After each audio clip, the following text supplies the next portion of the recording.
नमस्कार दोस्तों, स्वागत है आपका सुमन प्रोडक्शन यूट्यूब चैनल में। आज हम इस वीडियो में राज्यपाल टॉपिक पर चर्चा करेंगे। ठीक है, तो सबसे पहले देखते हैं राज्य क्या होता है। राज्य क्या होता है? ठीक है, राज्य क्या होता है? एक ऐसा स्थान जहां पर, ऐसा भूभाग जहां पर एक निश्चित आकृति होती है, निश्चित उसकी सीमा होती है और वहाँ पर कोई निश्चित जनसंख्या निवास करती है और वहाँ पर एक पर्टिकुलर कोई निश्चित सरकार होती है, तो वो राज्य कहलाता है। तो राज्य की जो परिभाषा है अपने संविधान के अनुच्छेद 152 में दी गई है। किसमें दी गई है?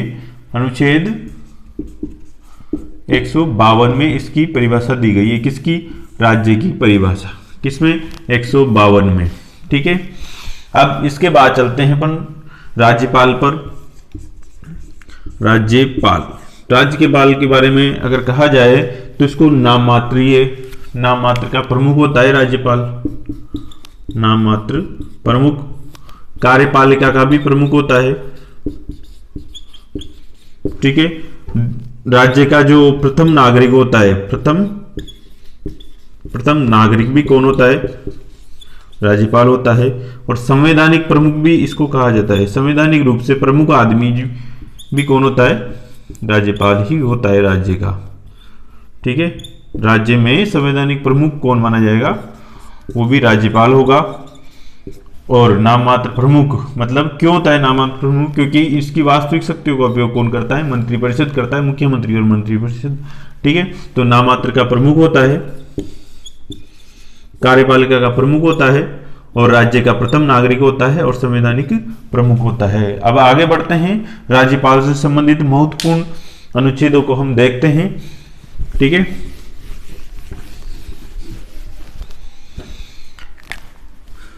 अनुच्छेद या आर्टिकल 153 आर्टिकल 153 या अनुच्छेद 153 क्या कहता है कि प्रत्येक राज्य के लिए क्या होगा? एक राज्यपाल होगा। एक राज्यपाल होगा। ये कौन कहता है? आर्टिकल 153 कहता है। इसमें एक संशोधन हुआ जिसका नाम है 7वां संविधान संशोधन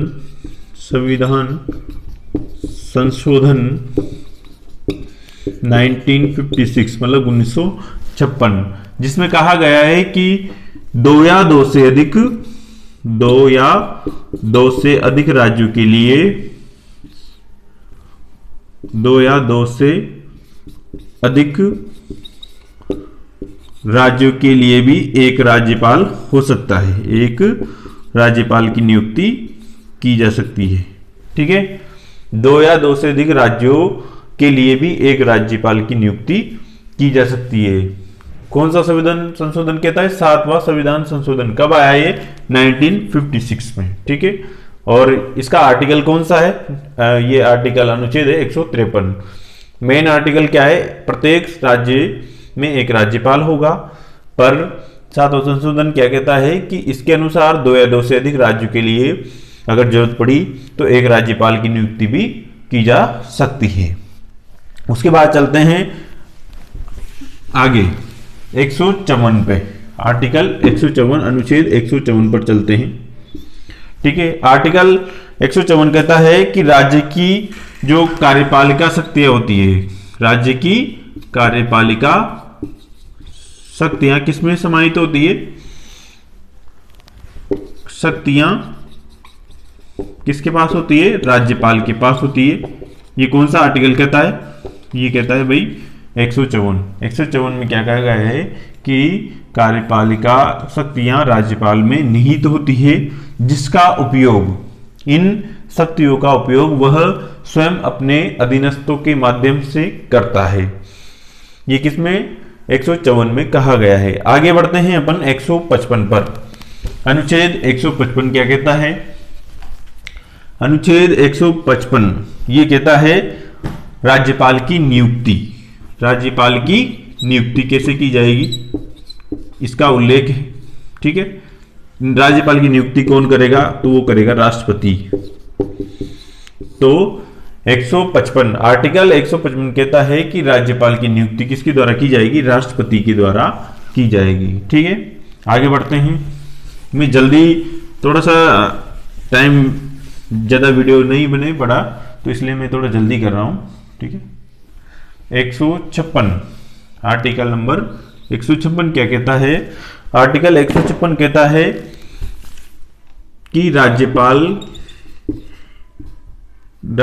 का कार्यकाल से संबंधित उल्लेख है इसमें। ठीक है, नॉर्मली जो राज्यपाल का कार्यकाल है वो 5 वर्ष तक रहता है। ठीक है, कितने वर्ष तक? 5 वर्ष तक। या फिर राष्ट्रपति के प्रसाद पर्यंत तक, राष्ट्रपति के प्रसाद पर्यंत तक, मतलब जहां तक राष्ट्रपति चाहे उसको राज्यपाल रख सकता है, और जब भी चाहे वो उसको, किसी भी व्यक्ति को राज्यपाल के पद से विमुक्त कर सकता है या हटा सकता है। ठीक है, अब क्यों हटाया, राष्ट्रपति ने राज्यपाल को क्यों हटाया, इसका उल्लेख संविधान में नहीं किया गया है। ठीक है, तो अपन ने अभी पढ़ा आर्टिकल 156 अनुच्छेद 156, जिसमें राज्यपाल के कार्यकाल के बारे में बताया गया है। राज्यपाल का कार्यकाल 5 वर्ष या राष्ट्रपति के प्रसाद पर्यंत तक होता है। उसके बाद चलते हैं अपन आर्टिकल नंबर 157 में। आर्टिकल नंबर 157 में, आर्टिकल 157 क्या कहता है?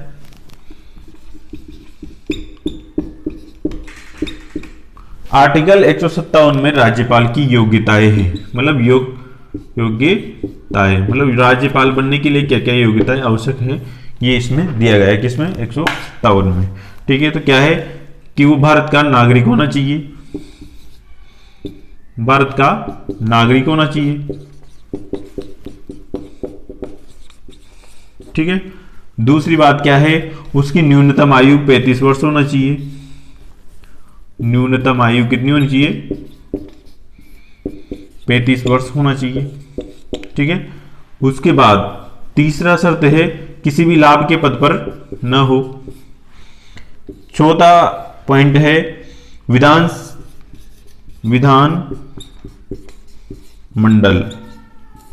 चौथा पॉइंट है कि विधान मंडल का सदस्य बनने की वो योग्यता अगर रखता हो तो वो राज्यपाल बन सकता है। ठीक है, तो योग्यताएं क्या क्या है? भारत का नागरिक हो, न्यूनतम आयु 35 वर्ष हो, किसी भी लाभ के पद पर काम नहीं करता हो, और विधान मंडल का सदस्य बनने की योग्यताएं रखता हो। यह है आर्टिकल 157।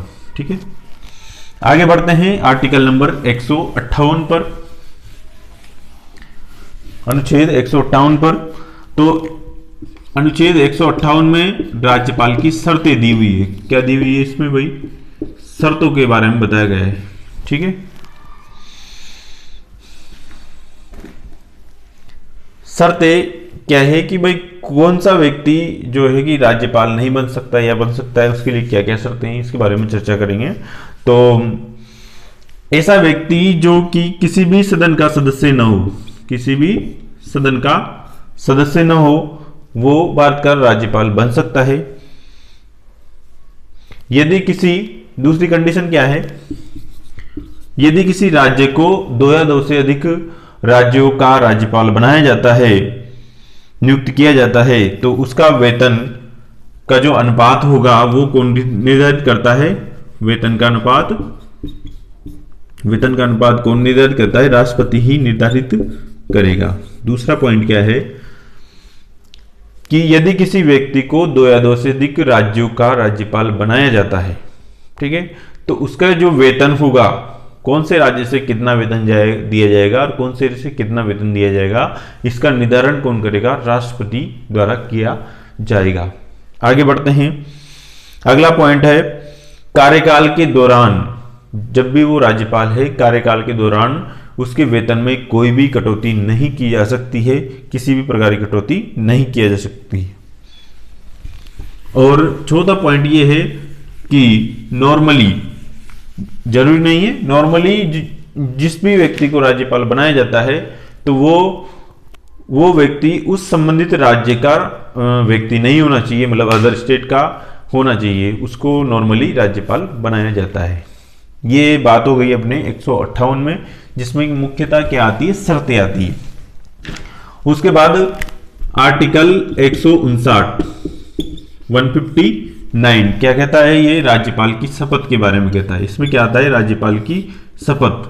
ठीक है, तो राज्य को संबंधित राज्य को जो संबंधित राज्य होता है उसका जो उच्च न्यायालय होता है, वहां का मुख्य न्यायाधीश जो होता है वो संविधान की और विधि की शपथ दिलाता है। कौन दिलाता है भाई, जो उच्च न्यायालय का संबंधित राज्य का जो उच्च न्यायालय होता है, जहां का उसे राज्यपाल बनाया गया है, वहां का जो मुख्य न्यायाधीश होता है, ठीक है, हाई कोर्ट का जो मुख्य न्यायाधीश होता है, वह उसको राज्यपाल को संविधान की और विधि की शपथ दिलाता है। ठीक है, कौन दिलाता है, मुख्य न्यायाधीश। ये कह सकते हैं उच्च न्यायालय का मुख्य न्यायाधीश। ठीक है,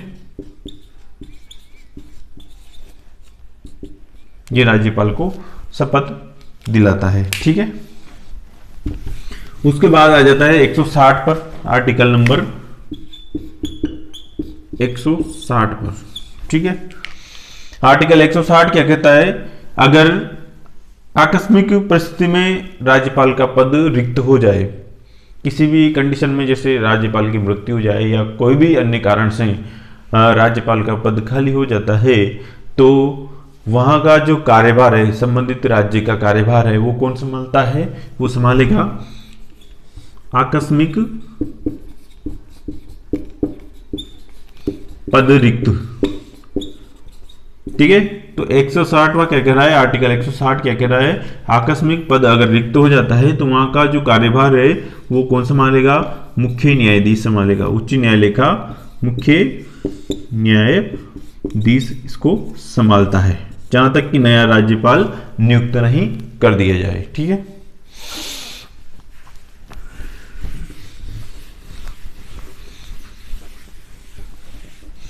अब इसके बाद आता है राज्यपाल के कार्य एवं शक्तियों के बारे में चर्चा करेंगे। ठीक है, तो राज्यपाल की कार्य एवं वह शक्तियां, कार्य व शक्तियां। ठीक है, फर्स्ट आती है कार्यपालिका शक्ति। कौन सी, कार्यपालिका शक्ति। इसका अनुच्छेद रहेगा आर्टिकल 154। आर्टिकल 154 में बात की थी अपन ने। ठीक है, आर्टिकल 154। कार्यपालिका शक्ति क्या होती है, इसमें क्या क्या आएगा, राज्यपाल को जो सभी राज्य की कार्यपालिका शक्ति हैं वो उसमें निहित होती है और उसका वो प्रमुख होता है। ठीक है, तो इसमें ये इन शक्तियों का उपयोग कैसे करता है, क्या क्या काम करता है, देखो ये कुछ विभिन्न जो बड़े बड़े पद है उनकी नियुक्ति भी करता है। जैसे कि राज्यपाल के द्वारा मंत्रिपरिषद या मुख्यमंत्री की नियुक्ति की जाती है, मुख्यमंत्री, और मंत्रिपरिषद की नियुक्ति की जाती है। राज्य का जो महाधिवक्ता होता है उसकी नियुक्ति भी राज्यपाल के द्वारा की जाती है। ठीक है, राज्य निर्वाचन आयुक्त जो होता है उसकी नियुक्ति भी राज्यपाल के द्वारा की जाएगी, और राज्य वित्त आयोग के अध्यक्ष और सदस्यों की नियुक्ति भी राज्यपाल के द्वारा की जाएगी। राज्य मानवाधिकार आयोग के अध्यक्ष और सदस्य की जो सदस्य होते हैं उनकी नियुक्ति भी राज्यपाल के द्वारा की जाएगी। लोकायुक्त की नियुक्ति भी राज्यपाल के द्वारा की जाएगी, और राज्य लोक सेवा आयोग के अध्यक्ष और सदस्य, इस प्रकार के कुछ जो बड़े बड़े पद है उन पर अध्यक्ष या सदस्यों की नियुक्ति किसके द्वारा की जाती है, राज्यपाल के द्वारा की जाती है। ये होगी अपने कार्यपालिका शक्ति। ठीक है, और इसमें एक पॉइंट और रह गया, जैसे जितने भी राज्य में विश्वविद्यालय है, राज्य विश्वविद्यालय हैं, उन सभी का कुलाधिपति भी कौन होता है, राज्यपाल ही होता है। ठीक है, आगे बढ़ते हैं इसकी न्यायिक शक्ति के बारे में। आगे किसके बारे में बात करते हैं, न्यायिक शक्ति।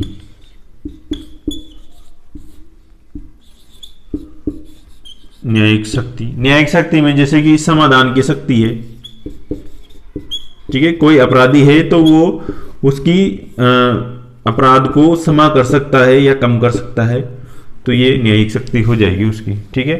ये समाधान की शक्ति का जो अनुच्छेद है वो आर्टिकल 161 आएगा, मतलब 161 आएगा, ठीक है।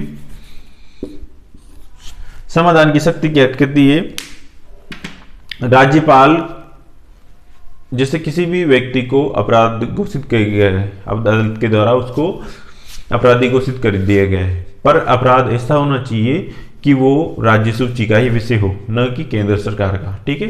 वो जो उसने अपराध किया है वो किसके क्षेत्राधिकार में आता हो, राज्य के क्षेत्राधिकार में अगर आता है तो उस अपराधी व्यक्ति की वो सजा कम कर सकता है, सजा में कोई परिवर्तन कर सकता है, ठीक है, और सजा को माफ भी कर सकता है।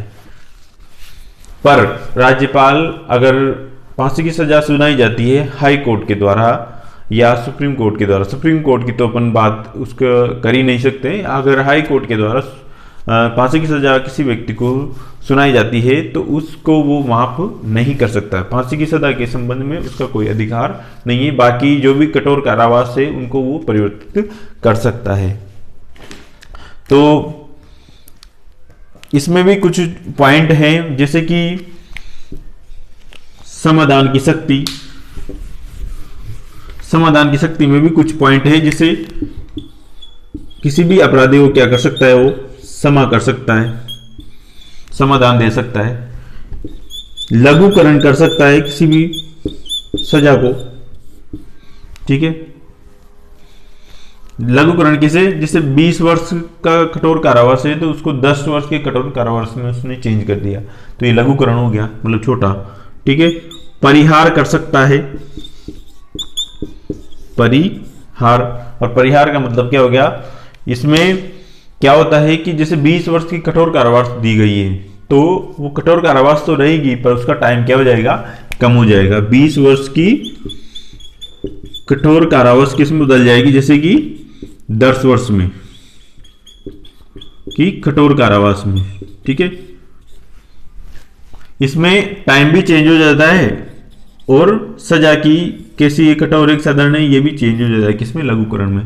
और परिहार में केवल क्या है, टाइम चेंज होता है, ठीक है। उसके बाद विराम, चौथा पॉइंट क्या है, विराम। राज्यपाल किसी भी अपराधी की सजा पर विराम लगा सकता है कुछ टाइम के लिए, जैसे मान लो कोई महिला अपराधी है तो वो अगर गर्भवती है तो उसको कुछ टाइम के लिए माफ किया जा सकता है कि भाई 2-4 महीने 1 साल ऐसे इसको विराम लगाया जा सकता है सजा पर, ठीक है। प्रविलंब, अगला पॉइंट क्या है, प्रविलंब, मतलब राज्यपाल किसी भी अपराधी की सजा पर प्रविलंब कर सकता है। प्रविलंब का मतलब ये है कि अगर जो भी अपराधी है वो संतुष्ट नहीं होता है और वो आगे सुप्रीम कोर्ट में, सर्वोच्च न्यायालय में अपनी अपील करना चाहता है तो उसके लिए उसको समय दिया जाता है, वो उसके लिए उसको टाइम दिया जाता है कि आप अपील कर सकते हैं, कहां पर, सर्वोच्च न्यायालय में, ठीक है।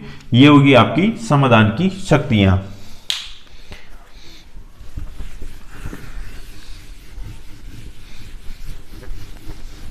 अब अगला आता है आपका विधायी शक्ति। क्या आता है, विधायी शक्ति,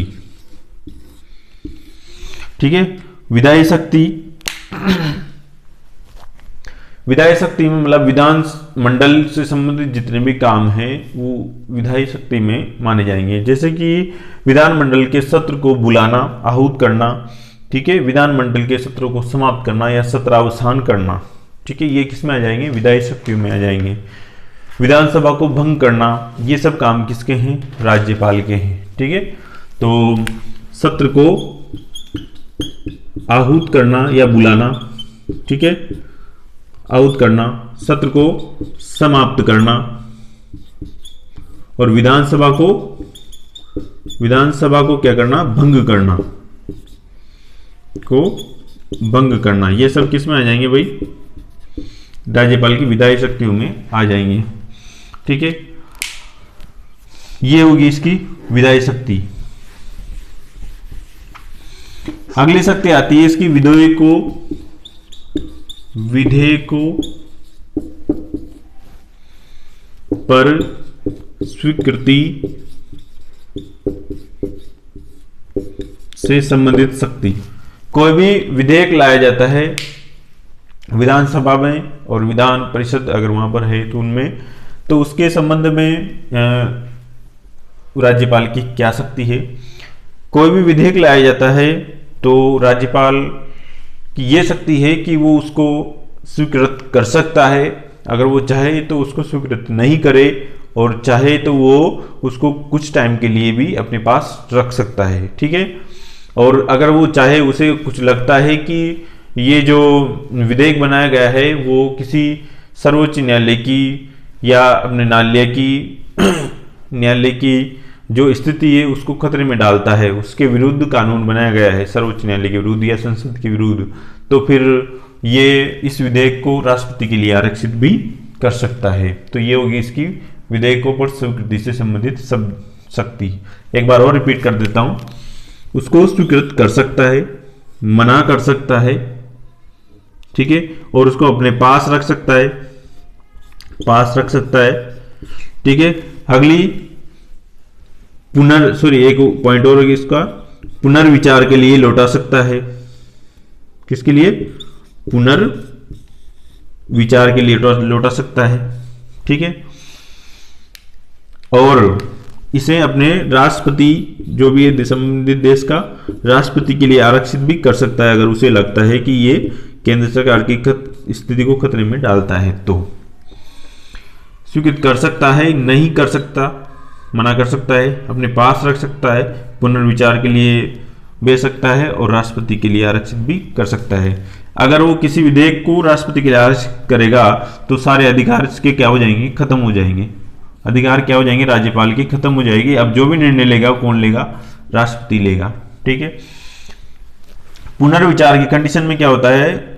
जैसे ही राज्यपाल ने किसी विधेयक पर पुनर्विचार के लिए किसी विधेयक को भेजा, और अगर वापस से दोबारा से विधानमंडल ने और विधान परिषद ने उस विधेयक को लागू कर दिया, क्या कर दिया? लागू कर दिया या पास कर दिया, पारित कर दिया, ठीक है, तो उस विधेयक पर राज्यपाल स्वीकृति देने के लिए बाध्य हो जाएगा। क्या हो जाएगा? उस विधेयक पर अगर पुनर्विचार के लिए उसने कोई विधेयक भेजा और विधानसभा ने, विधान मंडल में कह सकता हूं, उन्होंने इसको वापस से पारित कर दिया, तो फिर उस विधेयक को स्वीकृत करने के लिए राज्यपाल बाध्य होगा। ये पॉइंट आपको ध्यान में रखना है, ठीक है। आगे चलते हैं अपन, अध्यादेश जारी करने की शक्ति। अध्यादेश जारी करने की शक्ति, ठीक है। अध्यादेश जारी करने की शक्ति किसमें आती है? आर्टिकल 213 में आती है। किसमें आती है? आर्टिकल 213 के अंतर्गत आती है, ठीक है। राज्यपाल संबंधित राज्य में अध्यादेश जारी कर सकता है अगर कोई आपातकाल की स्थिति बनती है तो, ठीक है। कब कर सकता है? जब विधानमंडल की जो सभाएं हैं, जो सदन नहीं चल रहा है, अगर उस टाइम पर सदन नहीं चल रहा है, अभी अवकाश में चल रहे हैं सभी लोग, तो उस समय अगर कोई नियम कानून बनाना पड़ जाए इमरजेंसी में, तो वो अध्यादेश जारी कर सकता है, नियम कानून बना सकता है।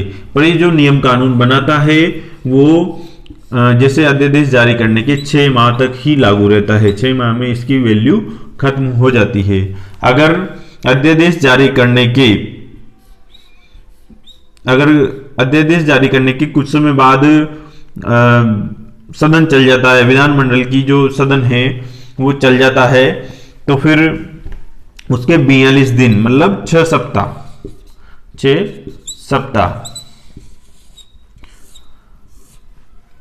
अगर सदन चल जाता है 6 माह से पहले, तो 42 दिन के अंदर उसको स्वीकृति मिलना आवश्यक है। मतलब वो विधानमंडल में पारित होना चाहिए अध्यादेश।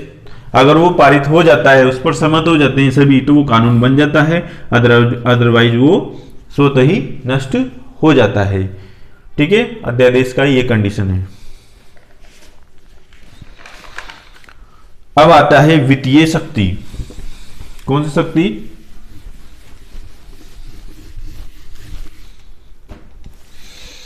वित्तीय शक्ति।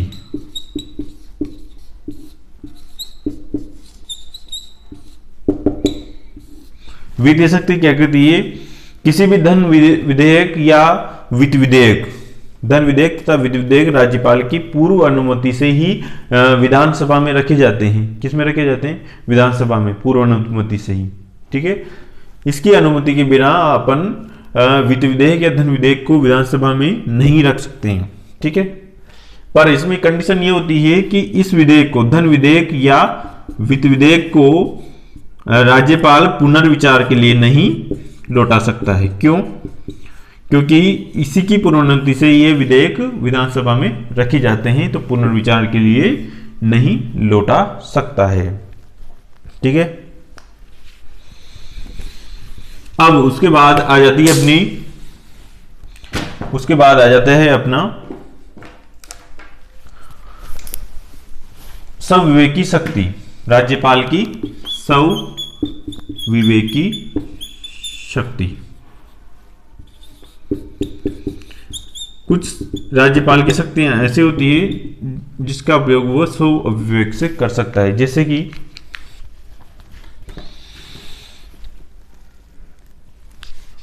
जैसे कि विधानसभा में किसी भी दल को अगर स्पष्ट बहुमत नहीं मिलता है तो राज्य मुख्यमंत्री की नियुक्ति कौन से दल से करनी है, वो अपनी स्वविवेकी शक्ति है, वो राज्यपाल अपने हिसाब से कर सकता है। ठीक है, अगर मुख्यमंत्री अगर त्याग पत्र दे देता है, ठीक है, तो कोई भी अगर वहां पर उत्तराधिकारी नहीं है उस समय मुख्यमंत्री बनाने के लिए, तो जो भी निर्णय लेगा राज्य से संबंधित वो कौन लेगा? राज्यपाल ही लेगा। ठीक है, अगर मान लो मुख्यमंत्री की मृत्यु हो जाए तो इस कंडीशन में भी राज्यपाल अपनी स्वविवेकी शक्तियों का प्रयोग करेगा। ठीक है, मान लो अगर किसी राज्य में संवैधानिक तंत्र विफल हो जाए, किसी राज्य में संवैधानिक तंत्र अगर विफल हो जाता है, ठीक है, तो वहां पर क्या होता है होने पर राष्ट्रपति से संबंधित राज्य में क्या है कि राष्ट्रपति शासन लगाने के लिए, संबंधित राज्य में राष्ट्रपति शासन लगाने के लिए कौन कह सकता है? राज्यपाल कहता है। और जैसे ही राष्ट्रपति शासन वहां पर लग जाता है संवैधानिक तंत्र विफल होने की कंडीशन में, तो वहां पर जो एजेंट के रूप में काम करता है, राष्ट्रपति के एजेंट के रूप में काम करता है, वो कौन करता है? राज्यपाल ही करता है। कौन करता है? राज्यपाल ही करता है। ठीक है, तो दोस्तों ये था हमारा राज्यपाल टॉपिक। इससे जुड़ी महत्वपूर्ण जो बातें हैं उसके बारे में हमने चर्चा की। हमने कोशिश किया है कि वीडियो को मैं छोटा से छोटा बनाऊं और आपको थोड़ी सी बोरियत फील नहीं हो, है ना। तो आप इस वीडियो को देखिए। अगर आपको कोई चीज़ समझ नहीं आती है तो आप इसको थोड़ा सा बैक करके रिवाइज करके भी देख सकते हैं। तो दोस्तों अगर हमारा वीडियो आपको पसंद आया है तो प्लीज़ आप इसको लाइक कीजिए, शेयर कीजिए और चैनल को सब्सक्राइब भी कीजिए। इसी प्रकार की वीडियो हम आगे भी आपके लिए डालते रहेंगे। धन्यवाद दोस्तों।